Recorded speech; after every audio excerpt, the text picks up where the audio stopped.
Os 4 cavaleiros do Apocalipse.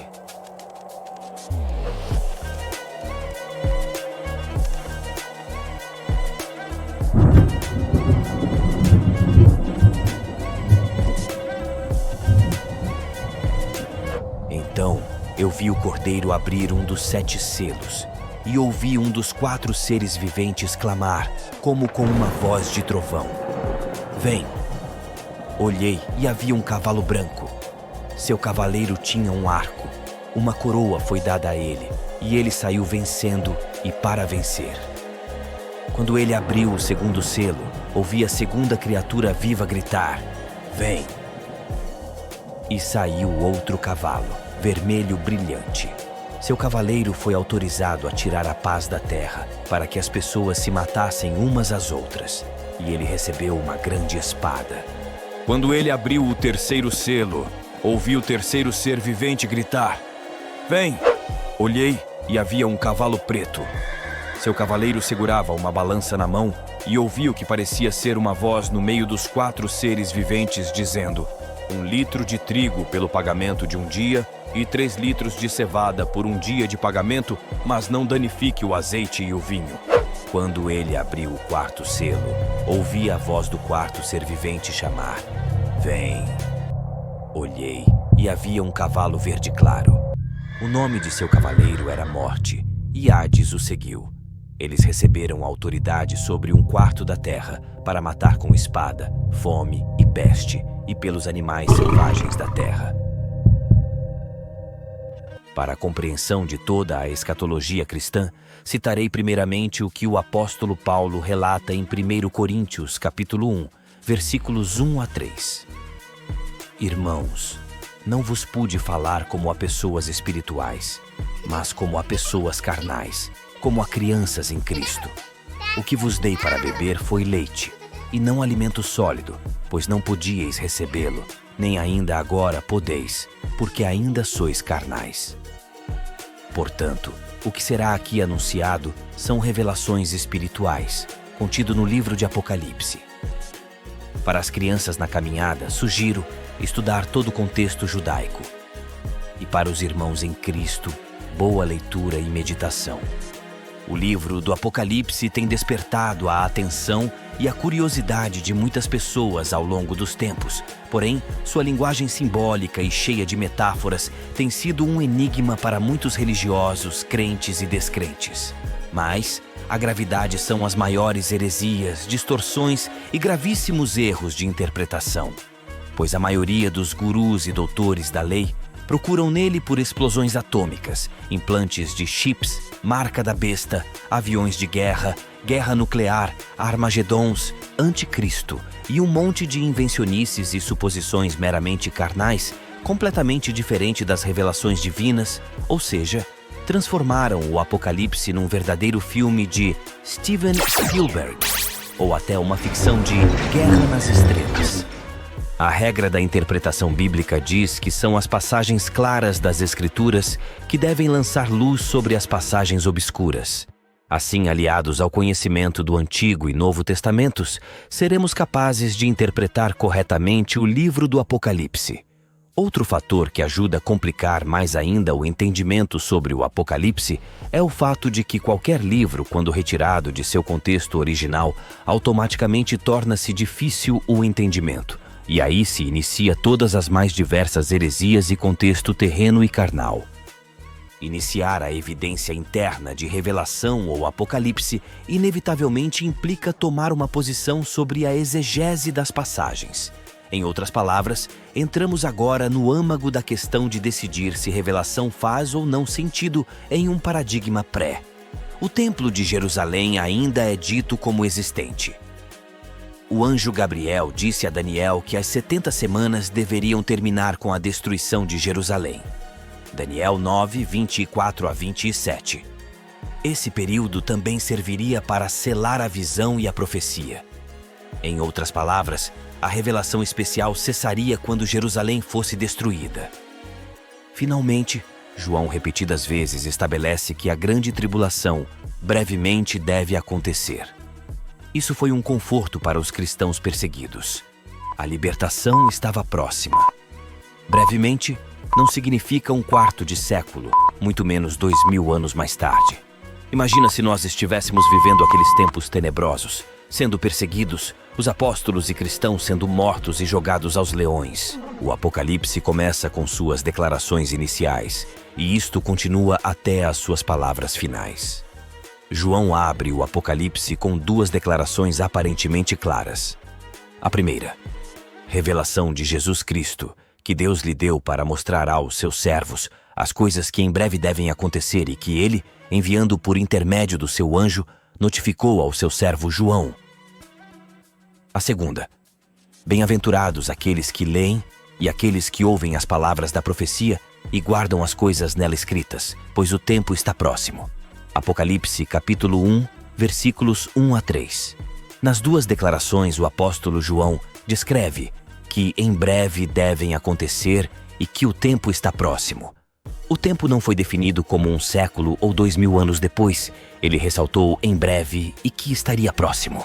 Aqui iremos abordar como Deus estabelece os tempos conforme a tua palavra, em exemplos e contextos já estabelecidos por Deus aos profetas Daniel, Jeremias e Ezequiel, quando do ocorrido em tempos passados. A revelação de João, no livro de Apocalipse, ecoa a resposta divina a Ezequiel em seu capítulo 11, versículo 21, quando Israel se distanciava de Deus.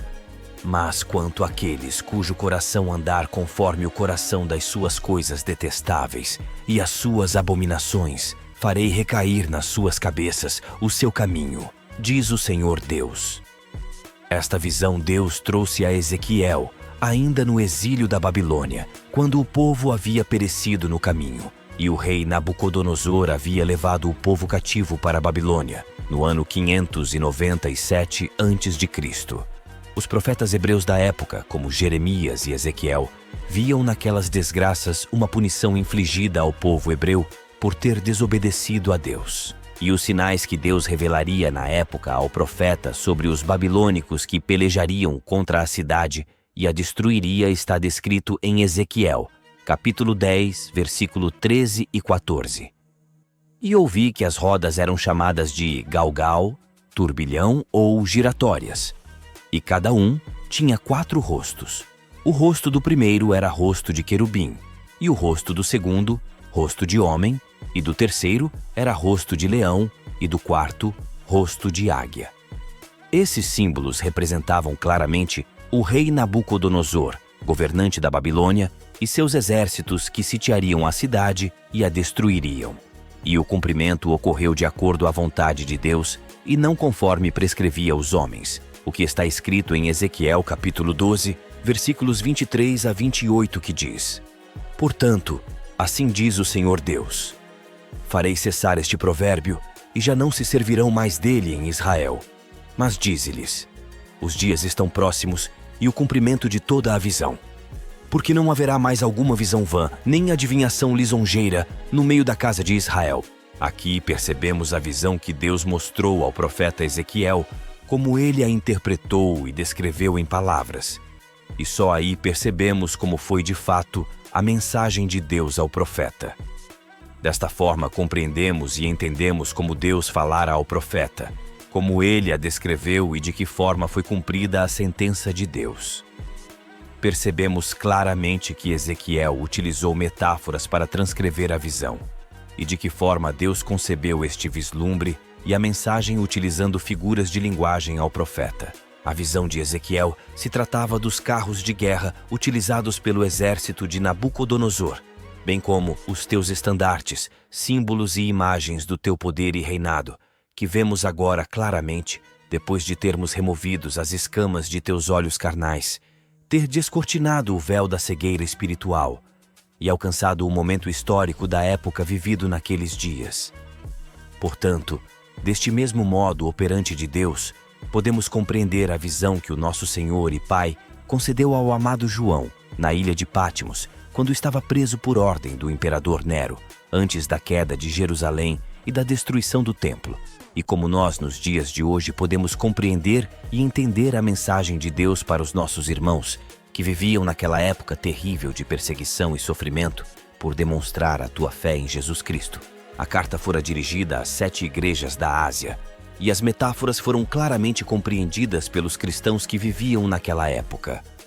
Porém, na nossa era, surgiram vários falsos profetas e anticristo, anunciando o que Deus nunca dissera a respeito dessas ilusões terrenas e meramente carnais, e com total descompasso com todo o contexto e história do povo cristão. Da mesma forma que os 4 seres viventes que foram demonstrados na época do rei Nabucodonosor se referenciavam ao teu exército, símbolos e estandartes, assim também os mesmos símbolos e estandartes são claramente demonstrados pelo exército romano no ano 70. Os 4 seres viventes são os estandartes do exército romano, representando as tuas legiões que eram carregados no campo de batalha, sendo eles o touro com a 10ª legião, o leão com a 13ª legião, o homem, que era o deus Apolo, representando a 15ª legião, e finalmente o estandarte de maior prestígio para todo o exército romano, que era a águia, a primeira legião criada como início do poderio romano. O porta-estandarte era um suboficial legionário, denominado aquilífero, que abaixaria, ergueria, tremularia ou faria algum outro movimento com o estandarte para indicar às tropas qual seria o próximo movimento ou para mudar alguma tática ou formação. Como se diz na própria Escrituras, vem. Bom, agora que já compreendemos quem são esses 4 seres viventes, que João fez referência em tua carta às igrejas, passaremos, enfim, a trazer luz às mentes já libertas, para abrir o entendimento dos nossos amados irmãos e esclarecer quem são e o que representam os 4 cavaleiros do Apocalipse. O primeiro cavaleiro com o cavalo branco é o comandante das tropas estacionadas em Jerusalém, o comandante Titus Flávios Caesar Vespasianus Augustus, pois da mesma maneira que Deus utilizou Nabucodonosor para trazer sentença sobre os judeus, da mesma maneira, assim o faz com o comandante romano. A coroa representa que Deus levara o Império Romano a uma nação rejeitada e o arco em tuas mãos sem as flechas, nos dar a denotação que o homem não seria o verdadeiro responsável pelo acontecimento, e sim o próprio Deus. O próprio Tito declarou: Tito recusou aceitar uma coroa de erva com decoração militar romana, alegando que não há mérito em vencer umas gentes abandonadas pelo seu próprio Deus. O cavalo vermelho simboliza o derramamento de sangue na terra, e por portar uma grande espada, é nítido declarar que foi um verdadeiro banho de sangue, sendo mortos mais de 1 milhão de judeus. Por terra, devemos entender que é uma referência à terra de Israel e não ao planeta Terra. O tema aqui em questão é o julgamento contra a terra de Israel. Devemos sempre lembrar que as coisas escritas no Apocalipse aconteceriam em breve e que Jesus já havia alertado que tudo aconteceria dentro daquela geração dos discípulos. Em verdade vos digo que não passará esta geração sem que tudo isto aconteça. Mateus 24:34. O cavalo preto foi a angústia e desespero na escalada mortal da fome. Jeremias profetizou de um castigo divino que traria tristeza profunda sobre a terra, deixando as cidades desamparadas. Ele disse: por isso a terra pranteará e os céus acima se enegrecerão. Jeremias 4:28. A simbologia da balança com a ideia de pesar a comida já sugere escassez e sofrimento. Ezequiel 4:10-16. E a fome é uma das maldições prometidas por Deus para quem quebra a sua aliança. Quando eu vos tirar o sustento do pão, 10 mulheres cozerão o vosso pão num só forno e vô-lo entregarão por peso. Comereis, porém não vos fartareis. Levítico 26:26. Os suprimentos não podiam entrar na cidade. A fome rapidamente se alastrou e causou horror crescente. Os judeus, por causa da fome, comiam seus cintos, suas sandálias, as peles de seus escudos, grama seca e até esterco de vaca. No ápice desse horror, uma judia de família nobre, impelida pelas necessidades implacáveis da fome, matou seu filho e o cozinhou. Ela havia comido metade quando os soldados, atraídos pelo cheiro, a ameaçaram de morte se ela se recusasse a confessar. Intimidada pela ameaça, ela trouxe os restos de seu filho, o que os petrificou de terror. Em vista da melancolia do que ocorreu, a cidade inteira ficou perplexa e felicitaram aqueles que haviam morrido antes desses dolorosos acontecimentos. Sobre a mulher que cozinhou o próprio filho, este fato foi literalmente predito por Moisés em Deuteronômio, capítulo 28, versículos 53 a 57. O último cavalo verde claro significa a morte, a cor do cadáver. E João faz referência a Ezequiel 14, 21, que diz: Porque assim diz o Senhor Deus: Quanto mais se eu enviar os meus 4 maus juízos, a espada, a fome, as bestas feras e a peste, contra Jerusalém, para eliminar dela homens e animais. Note que em Ezequiel, Deus manda 4 maus juízos, e o mesmo acontece em Apocalipse com seus 4 cavaleiros.